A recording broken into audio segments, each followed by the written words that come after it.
सुप्रभात बच्चों, आज की हिंदी कक्षा में आपका स्वागत है।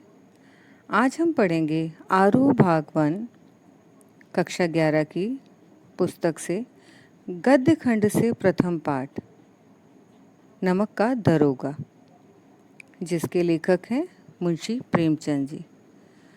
नमक का दरोगा पाठ पढ़ने से पहले हम मुंशी प्रेमचंद जी का जीवन परिचय पढ़ेंगे। मुंशी प्रेमचंद जी हिंदी साहित्य के क्षेत्र में हिंदी को एक नया रूप और नई पहचान देने वाले।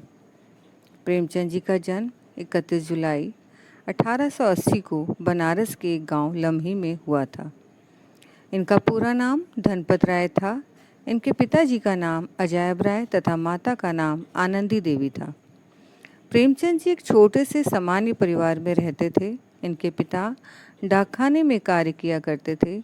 प्रेमचंद जी का बचपन बहुत ही संघर्षों में गुजरा।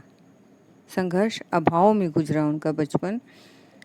एक गंभीर बीमारी से जूझती हुई माँ की जब मृत्यु हो गई तो पिताजी ने दूसरा विवाह कर लिया। सौतेली माँ आई लेकिन इन्हें नहीं अपनाया। सो बचपन में ही माता पिता दोनों का ही प्यार इनको नहीं मिला। और प्रेमचंद जी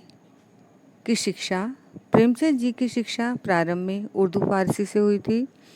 स्कूली शिक्षा पूरी करने के बाद पारिवारिक समस्याओं के कारण जैसे तैसे इन्होंने बीए तक पढ़ाई की।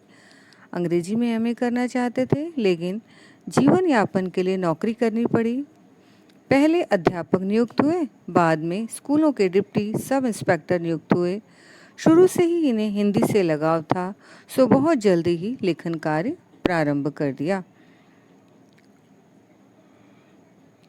प्रेमचंद जी का विवाह। प्रेमचंद जी को कभी भी लाड़ प्यार और सुख प्राप्त नहीं हुआ। पुरानी परंपराओं के चलते बच्चों उस समय जो है बाल विवाह हो जाया करता था, छोटी उम्र में ही विवाह हो जाता था। पुरानी परंपराओं के चलते मात्र 15 वर्ष की उम्र में उनकी मर्जी के बिना उनका विवाह कर दिया गया। और विवाह किसने किया? उनके पिताजी ने किया। लड़की भी उनकी मर्जी से, पिताजी अपनी मर्जी से लेके आए, जो एक अमीर परिवार की लड़की थी, लेकिन वो स्वभाव से बहुत झगड़ालू थी, जिसके साथ प्रेमचंद जी की गृहस्थी नहीं जम पाई और कुछ समय बाद उनका तलाक हो गया। और इसी बीच उनके पिताजी की भी मृत्यु हो गई और बाद में उन्होंने अपनी पसंद का दूसरा विवाह किया। दूसरी पत्नी का नाम शिवरानी देवी था। पत्नी शिवरानी देवी के साथ वे अंग्रेजों के खिलाफ आंदोलनों में हिस्सा लिया करते थे। प्रेमचंद जी की प्रमुख रचनाएं हैं। वैसे तो उन्होंने कई नाटक, उपन्यास, कहानियां तथा कविताएं लिखी, लेकिन प्रमुख रचनाएं उनकी इस प्रकार हैं। उनके उपन्यास हैं सेवा सदन, प्रेमाश्रय, रंगभूमि, निर्मला, कायाकल्प, गबन, गोदान, कर्मभूमि आदि।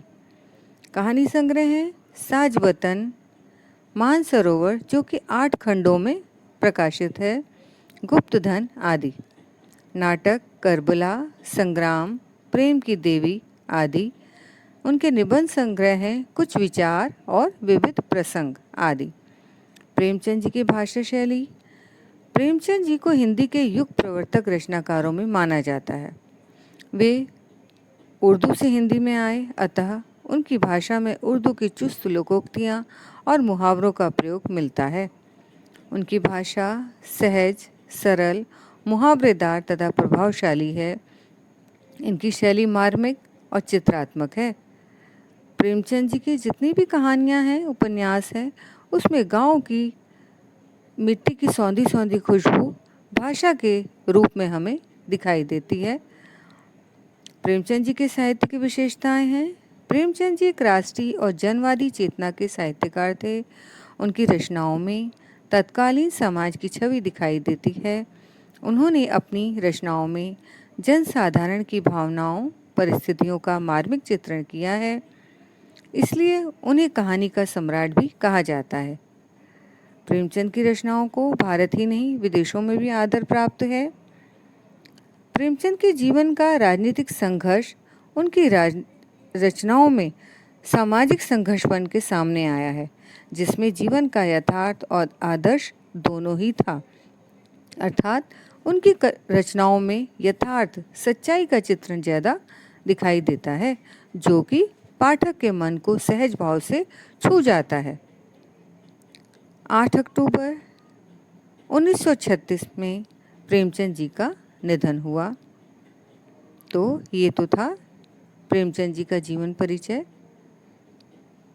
उम्मीद है आपको समझ में आ गया होगा। धन्यवाद।